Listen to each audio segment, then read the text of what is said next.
மலேசிய அரசியலில் எதிர்க்கட்சியாக இருக்கும் பெரிக்காத்தான் கூட்டணியின் வங்கியில் 2700 ரிங்கிட் மட்டுமே உள்ளது என்று பெரிக்காத்தான் பொருளாளர் டதோஸ்ரீ சனுசி நோர் தெரிவித்துள்ளார்.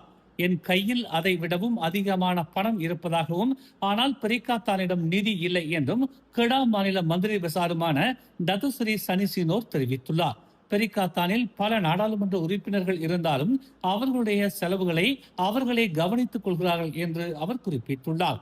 இந்த 2700 ரிங்கிட்டை வைத்துக் கொண்டு தாங்கள் என்ன செய்ய முடியும் என்று அவர் கேள்வி எழுப்பியுள்ளார். இதை நிர்வகிக்க தாம் பொருளாளர் என அவர் புலம்பினார்.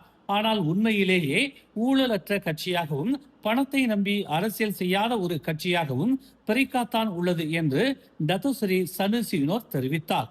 தாங்கள் இந்த நாட்டில் ஒரு ஆரோக்கியமான அரசியலை முன்னெடுக்கிறோம். தங்கள் மீது ஊழல், லஞ்சம், நிதி மோசடி என குற்றச்சாட்டுகளை சுமத்தினாலும் அரசியல் நோக்கத்திற்காகவும் தங்களை பழி வாங்குவதற்காகவும் ஆட்சியில் இருப்பவர்கள் எடுக்கும் நடவடிக்கை அது என்று பெரிக்காத்தான் பொருளாளர் டதோஸ்ரீ சனுசினோர் தெரிவித்துள்ளார். சில கட்சிகள் அரசாங்கத்தின் குத்தகைகளை பெற்றுக்கொண்டு அதன் மூலம் சம்பாதிக்கிறார்கள். ஆனால் பெரிக்காத்தான் அதனை விரும்பவில்லை.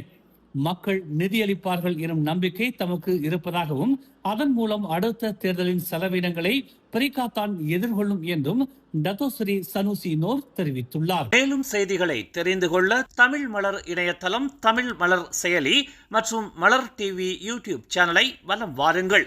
எங்களோடு இணைந்திருக்க மலர் டிவியை பதிவு செய்து கொள்ளுங்கள்.